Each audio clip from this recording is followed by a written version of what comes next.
Hello student, good morning, Meenate madam. Students, today we have to learn new lesson carbon compounds.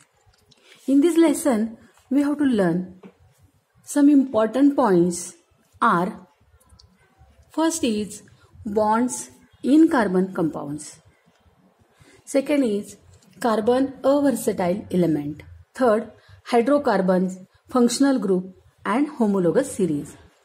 Fourth point is nomenclature of carbon compounds. Fifth point is chemical properties of carbon compounds. Sixth point is macromolecules and polymers. Now, let us start. What is the carbon compounds? Carbon compounds are the organic compounds. The organic compounds received a new identity as carbon compound. तुम्ही मागच्या वर्षी organic compounds हा lesson शिकलेला आहात. तर organic कंपाऊंडलाच carbon compound अशी नवीन ओळख मिळालेली आहे. ऑर्गॅनिक कंपाऊंड्स मध्ये सगळे कार्बन कंपाऊंड्स असतात. All the compounds having carbon as a constituent element are called as organic compound. सगळ्या कंपाऊंडमध्ये कार्बन हा एक महत्वाचा घटक मूलद्रव्य असतो. त्या कंपाऊंड्सला कार्बन कंपाऊंड किंवा ऑर्गॅनिक कंपाऊंड्स असं म्हणतात. पण काही कंपाऊंड्समध्ये कार्बन असतो पण त्यांना आपण कार्बन कंपाऊंड नाही म्हणत. Exception carbon dioxide, carbon monoxide, carbide salts, carbonate salt and bicarbonate salts are the inorganic compounds of carbon. ह्या कंपाऊंडमध्ये कार्बन जरी असला तरी हे कंपाऊंड इनऑर्गॅनिक कंपाऊंड्स आहेत. तर कार्बन कंपाऊंडचा बॉन्ड कसा तयार होतो, म्हणजे कार्बन कंपाऊंड कुठल्या बॉन्डनी फॉर्म होतात. कार्बन इतर इलेमेंट्सशी जेव्हा कंपाऊंड फॉर्म करतात तेव्हा त्यांचा कोणता बॉन्ड असतो, तो कशा प्रकारे तयार होतो हे आपण आता अभ्यास करणार आहोत. Bonds in carbon compounds. Now you know already carbon atom have 6 atomic number. Carbon कंपाऊंडचा ॲटॉमिक नंबर 6 आहे. म्हणजे कार्बनचं इलेक्ट्रॉनिक कन्फिग्युरेशन किती आहे 2, 4. कार्बनमध्ये 6 इलेक्ट्रॉन असल्यामुळे या 6 मधले 2 इलेक्ट्रॉन्स फर्स्ट शेलमध्ये अकोमोडेट होतात आणि उरलेले 4 इलेमेंट्स हे सेकंड शेलमध्ये अकोमोडेट होतात.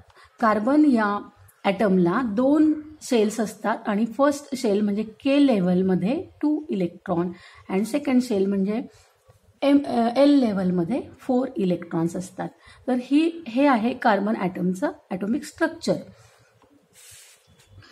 त्यामुळे कार्बनची व्हॅलन्सी किती आहे, तर कार्बनची व्हॅलन्सी 4 आहे. कारण कार्बनच्या लास्ट शेलमध्ये 4 इलेक्ट्रॉन्स असतात. म्हणजे कार्बनचे व्हॅलन्सी इलेक्ट्रॉन किती आहेत, 4 आहेत.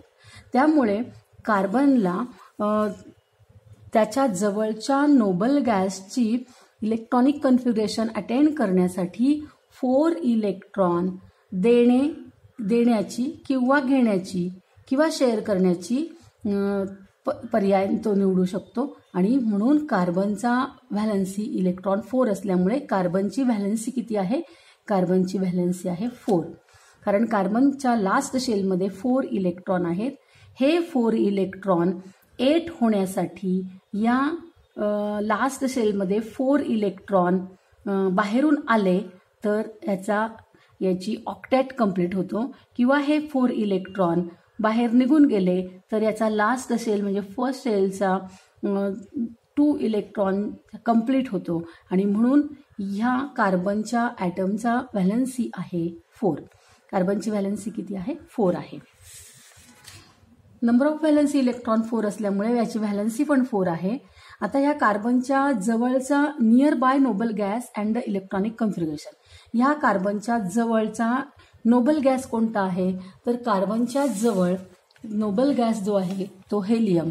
हेलियम हा कार्बनच्या जवळचा नोबल गॅस आहे. त्याचप्रमाणे कार्बनच्या जवळ असलेला आणखीन एक नोबल गॅस कोणता आहे, तर कार्बनच्या जवळ असलेला आणखीन एक नोबल गॅस आहे तो म्हणजे निऑन. बघा हा निऑन हा सुद्धा काय आहे, कार्बनच्या जवळचा नोबल गॅस आहे. निऑनच्या लास्ट शेलमध्ये किती इलेक्ट्रॉन आहेत, 1 2 3 4 5 6 7 8. त्यामुळे निऑन हा नोबल गॅस आहे आणि तो कार्बनच्या जवळ आहे. कार्बनच्या बिलो साईडला निऑन आहे आणि किंवा राईट साईडला निऑन आहे आणि लेफ्ट साईडला कोण आहे, हेलियम आहे. असे कार्बनचे नियर बाय नोबल गॅसेस आहेत. हेलियम हॅव्हिंग 2 इलेक्ट्रॉन किंवा electron configuration and neon having 2 8 electronic configuration.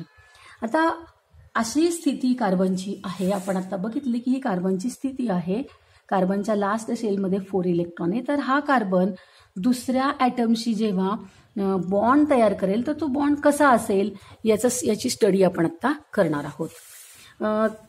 As the valency shell of carbon contain 4 electron, there can be many alternative routes to attain a noble gas configuration.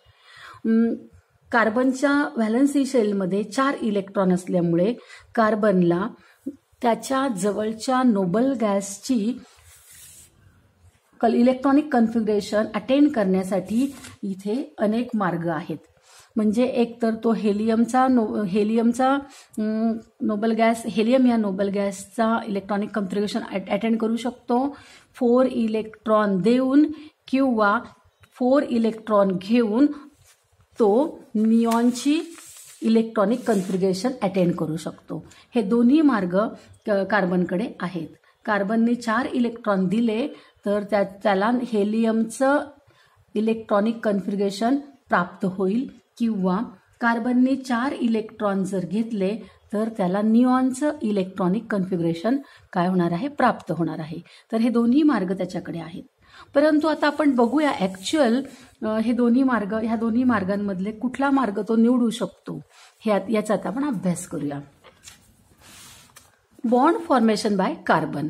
आता बघा, कधीही bond कसा तयार होतो, 2 element पासून जेव्हा compound तयार होतं तेव्हा त्यांच्यामध्ये बॉन्ड फॉर्म होतो. म्हणजे काय होतं नेमकं, कसा फॉर्म होतो आणि बॉन्ड फॉर्म करण्यासाठी काय आवश्यक असतं आणि बॉन्ड फॉर्म तरी का होतो. बघा, कुठल्याही इलेमेंटच्या ॲटमची टेंडन्सी काय असते, तर कुठल्याही इलेमेंटच्या ॲटमची टेंडन्सी ही अशी असते की त्याच्या लास्ट शेलमध्ये ऑक्टेट प्राप्त झालं पाहिजे. म्हणजे त्याच्या लास्ट शेलमध्ये जर तो लास्ट शेल दुसरा नसेल, दुसऱ्यापेक्षा वेगळा, तिसरा, चौथा असा लास्ट शेल जर असेल तर त्या लास्ट शेलमध्ये 8 इलेक्ट्रॉन मिळवण्यासाठी तो ॲटम काय करत असतो, प्रयत्न करत असतो. ही त्याची टेंडन्सी असते आणि ह्या प्रयत्नामध्ये तो दुसऱ्या कुठल्या तरी ॲटमच्या इलेक्ट्रॉनला आपल्याकडे घेतो किंवा आपले इलेक्ट्रॉन देतो आणि यामध्ये ते 2 इलेमेंटचे ॲटम एकत्र येतात आणि त्यांच्यापासून कंपाऊंड तयार होतं आणि त्या कंपाऊंडच्या त्या इलेमेंटमध्ये बॉन्ड फॉर्म झालेला असतो. त्यामध्ये काय फॉर्म झालेला असतो, बॉन्ड फॉर्म झालेला असतो. फॉर एक्झाम्पल बघा, आता हा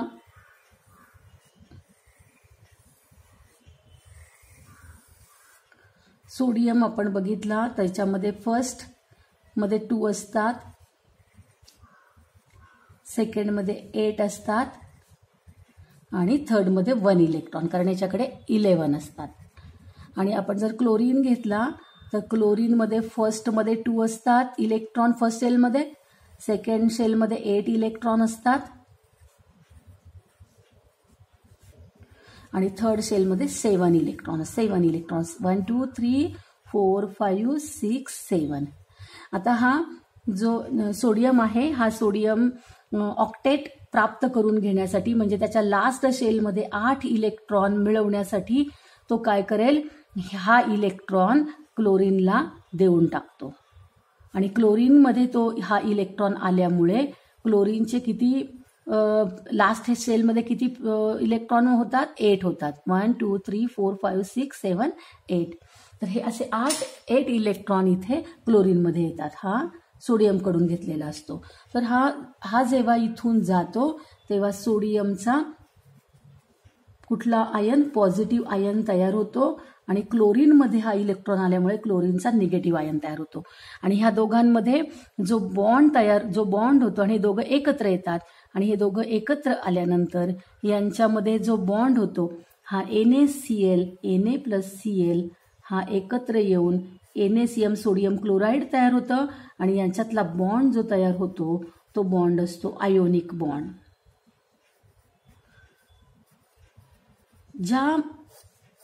ज्या कंपाऊंडमध्ये इलेक्ट्रॉन दिला जातो आणि घेतला जातो आणि कंपाऊंड तयार होतं तर त्यांच्यामध्ये आयोनिक बॉन्ड असतो. हे आपण मागच्या वर्षी पण शिकलोय. आता कार्बनकडे आपल्याला माहिती आहे, कार्बन जो आहे त्या कार्बनकडे पहिल्या शेलमध्ये 2 असतात आणि दुसऱ्या शेलमध्ये किती असतात? 4 असतात. 1 2 3 4. आता कार्बनच्या ह्या लास्ट शेलमध्ये 4 इलेक्ट्रॉन असल्यामुळे कार्बनला दुसऱ्यांकडून 4 इलेक्ट्रॉन जर समजा मिळाले तर हे 4 आणि ते 4 8 होऊ शकतात. पण मग इथे काय होतं तर कार्बनचा 4 इलेक्ट्रॉन घेतल्यामुळे निगेटिव्ह आयन तयार होईल.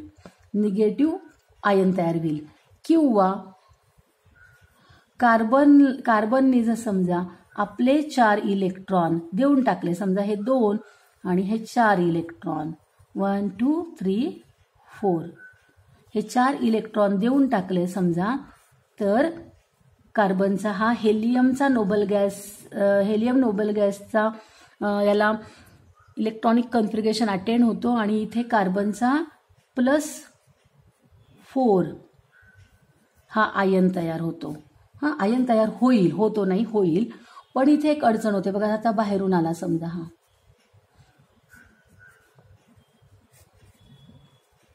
म्हणजे जसं सोडियम आणि क्लोरीन, सोडियम एक इलेक्ट्रॉन देऊन टाकतो, क्लोरीन एक इलेक्ट्रॉन घेतो आणि सोडियमचा पॉझिटिव्ह आयन क्लोरीनचा निगेटिव्ह आयन एकत्र तयार होतात आणि हे आयन एकत्र येतात आणि कंपाऊंड तयार होतं.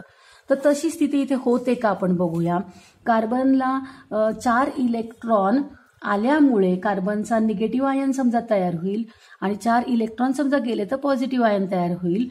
परंतु इथे काय अडचण होते, म्हणजे ज्यांच्यामध्ये आयोनिक बॉन्ड फॉर्म होऊ शकतो का आपण बघूया. तर बघा, बॉन्ड तयार करण्यासाठी कोणती आवश्यकता असते, तर बॉन्ड तयार करण्यासाठी त्या ॲटमला त्याच्या जवळच्या नोबल गॅसचा इलेक्ट्रॉनिक कन्फिगरेशन अटेंड करावा लागतो आणि त्या धडपडीमध्ये त्या टेंडन्सीमुळे त्यांचं ऑक्टेट पूर्ण होत असतं. आता इथे बघा काय होतं की समजा to attend the configuration of noble gas helium by lodging one after another all the 4 valency electron. जर समजा हेलियम या नोबल गॅसचं इलेक्ट्रॉनिक कन्फिगरेशन अटेंड करण्यासाठी कार्बनला काय करावे लागतात, 4 इलेक्ट्रॉन देऊन टाकावे लागतात, लूज करावे लागतात. काय करावं, losing the one after another all 4 valency electron, हे 4ही व्हॅलेन्सी इलेक्ट्रॉन लूज करावे लागतात. पण यामध्ये काय होतं, in this method the net positive charge on the carbon atom goes on increasing. यामध्ये काय होतं की एक इलेक्ट्रॉन गेल्यानंतर याच्यावरचा एक पॉझिटिव्ह चार्ज वाढतो, दुसरा इलेक्ट्रॉन गेल्यानंतर दुसरा पॉझिटिव्ह चार्ज वाढतो, तिसरा इलेक्ट्रॉन गेल्यानंतर तिसरा पॉझिटिव्ह चार्ज वाढतो, चौथा इलेक्ट्रॉन गेल्यानंतर चौपट पॉझिटिव्ह चार्ज वाढतो. म्हणजे एकानंतर एक इलेक्ट्रॉन लूज केल्यानंतर त्या कार्बनच्या आयनावरती पॉझिटिव्ह चार्ज वाढत जातो आणि शेवटी त्याचा पॉझिटिव्ह चार्ज इतका वाढलेला असतो की हा पॉझिटिव्ह चार्ज वाढत गेल्यामुळे खूप मोठ्या प्रमाणामध्ये एनर्जी सुद्धा लागते. So more energy is required. आणि ह्या सगळ्या प्रोसेसमध्ये खूप जास्त एनर्जी काय होते, रिक्वायर्ड लागते, which makes the task more difficult. आणि त्याच्यामुळे ही घटना घडण्यासाठी खूप कठीण परिस्थिती होते. टास्क काय होतो, मोर डिफिकल्ट होतो. म्हणजे एकानंतर एक इलेक्ट्रॉन लूज केल्यानंतर कार्बनचे नेट पॉझिटिव्ह चार्ज वाढतो आणि त्याच्यामुळे त्याला जास्त एनर्जी लागते आणि त्यामुळे हा टास्क खूप कठीण होतो. आणि कार्बनचा 4+ कॅटायन फॉर्म होतो आणि हा 4+ कॅटायन असल्यामुळे हा कार्बन अनस्टेबल होतो, कारण याच्यावरती चौपट पॉझिटिव्ह चार्ज असल्यामुळे हा कार्बनचा आयन हा निगेटिव्ह चार्जकडे अट्रॅक्ट व्हायला लागतो आणि अशा पद्धतीने हा अनस्टेबल होतो, हा स्टेबल होत नाही. आणि त्याचबरोबर त्याची साईज पण काय होते, हाय नेट चार्जमुळे खूप कमी होते. आणि ह्या गोष्टीमुळे ही प्रोसेस खूप डिफिकल्ट होते. याच्यावरती पॉझिटिव्ह चार्ज खूप वाढतो आणि तो कार्बनचा ॲटम आयन जो आहे तो अनस्टेबल होतो आणि म्हणून carbon atom does not take this route. Carbon atom हा मार्ग निवडत नाही. हेलियम या नोबल गॅसचं इलेक्ट्रॉनिक कन्फिगरेशन अटेंड करण्याचा हा मार्ग कार्बन निवडत नाही. Carbon atom does not take this route to attain a noble gas configuration. त्यामुळे कार्बन ॲटम हा मार्ग निवडत नाही. आता इकडे बघूया काय होतं. हा नाही निवडत तर हा निवडतो का बघूया. To attain the configuration of noble gas neon. आता इथे बघा, कार्बनने समजा हा मार्ग निवडला तर हा काय करेल, त्याच्याकडे ऑलरेडी 4 इलेक्ट्रॉन आहेत, तो बाहेरून 4 इलेक्ट्रॉन तो घेईल. समजा हा बाहेरून 4 हा इलेक्ट्रॉन आला तर कार्बनवरती एक मायनस चार्ज वाढला. समजा हा दुसरा आला तर कार्बनचा दुसरा निगेटिव्ह चार्ज वाढेल. समजा हा तिसरा घेतला तर कार्बनवर अजून एक निगेटिव्ह चार्ज वाढेल. हा चौथा घेतला तर कार्बनवर अजून एक निगेटिव्ह चार्ज वाढेल. म्हणजे टोटल निगेटिव्ह चार्ज किती होणार आहे, 4-. म्हणजे कार्बनचा हा जो एनायन तयार होईल त्याच्यावरती नेट निगेटिव्ह चार्ज कसा असणार आहे, भरपूर मोठ्या प्रमाणात असणार आहे. म्हणजे पहिले त्याच्याकडे जे 4 इलेक्ट्रॉन असतात आणि बाहेरून जर 4 इलेक्ट्रॉन घेतले तर ह्या कार्बनच्या ॲटमला निऑनचा इलेक्ट्रॉनिक कन्फिगरेशन अटेंड होणार आहे. परंतु यामध्ये अशी अडचण आहे की या प्रोसेसमध्ये कार्बनवरचा नेट निगेटिव्ह चार्ज खूप मोठ्या प्रमाणात वाढलेला असेल. Net negative charge on the carbon atom goes on increasing and therefore the carbon atom goes on, so more energy is required. आणि याच्यामध्ये सुद्धा खूप एनर्जी कार्बनच्या आयन तयार व्हायला लागणार आहे. जसजसा एकानंतर एक इलेक्ट्रॉन कार्बन ॲटमकडे येत जाईल तशी कार्बनची एनर्जी लॉस होत जाणार आहे. आणि म्हणून कार्बनला so more energy required which makes the task more difficult. आणि म्हणून हा टास्क सुद्धा हे काम सुद्धा खूप कठीण होणार आहे. The C4- anion form in this process become unstable. आणि इथे सुद्धा हा जो C4- anion तयार झालेला असेल हा काय होणार आहे, हा मोर निगेटिव्ह असल्यामुळे हा पॉझिटिव्ह आयनकडे जाण्याचा प्रयत्न करणार आहे. आणि म्हणून हा कसा असणार आहे, आयन अनस्टेबल असणार आहे. Because it has a small size which high net charge. आणि त्याच्या हाय नेट चार्जमुळे याची साईज पण कशी असणार आहे, खूप कमी असणार आहे, लहान असणार आहे. आणि म्हणून carbon atom does not take this route to attain a noble gas configuration. आणि म्हणून कार्बन ॲटम हा मार्ग निवडत नाही. म्हणजे तो निऑनचं इलेक्ट्रॉनिक कन्फिगरेशन अटेंड करण्यासाठी 4 इलेक्ट्रॉन बाहेरून घेण्याचा मार्ग स्वीकारत नाही.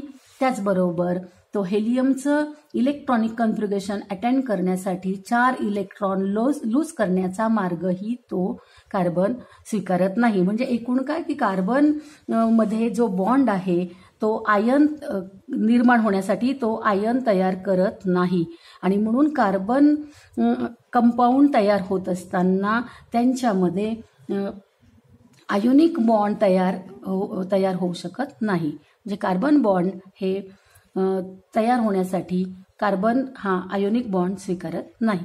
आणि म्हणून कार्बनला अजून एक कुठला वेगळा मार्ग आहे का ते आपण बघूया.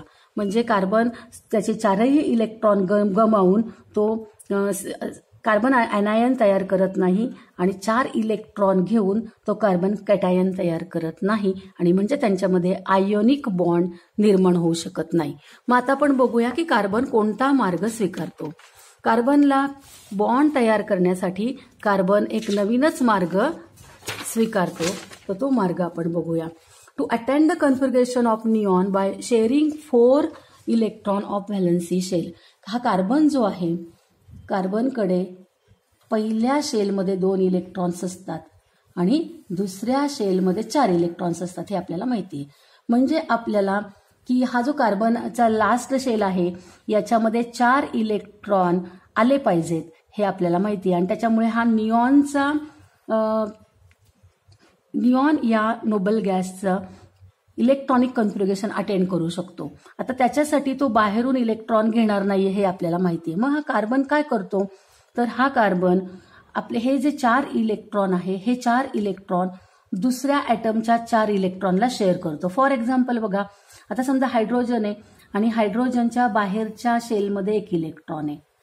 मग हा कार्बन आपला इलेक्ट्रॉन हायड्रोजनला देतो आणि हायड्रोजनचा इलेक्ट्रॉन शेअर, म्हणजे हे 2 इलेक्ट्रॉन तो शेअर करतो. त्याचबरोबर समजा इथे 1 इलेक्ट्रॉन आहे, हा कार्बन हा इलेक्ट्रॉन आणि हे 2 इलेक्ट्रॉन शेअर केले जातात बघा. आणि इकडे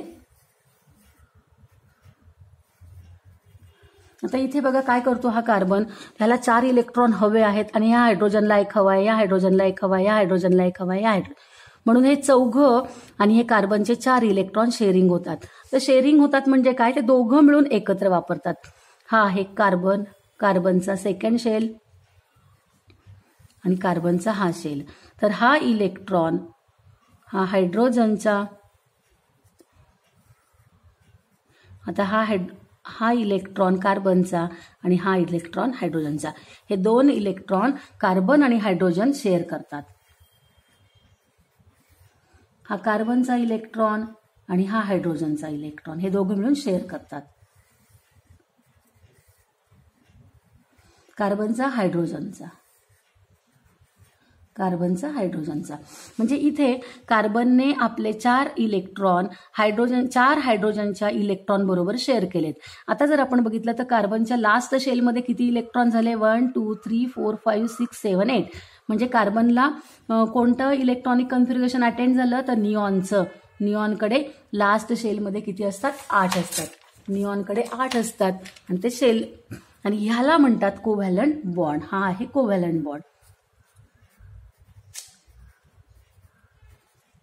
तर अशा पद्धतीने कार्बन आपले इलेक्ट्रॉन, व्हॅलन्सी इलेक्ट्रॉन दुसऱ्या इलेमेंटच्या, दुसऱ्या ॲटमच्या व्हॅलन्सी इलेक्ट्रॉन बरोबर शेअर करतो आणि बॉन्ड तयार करतो.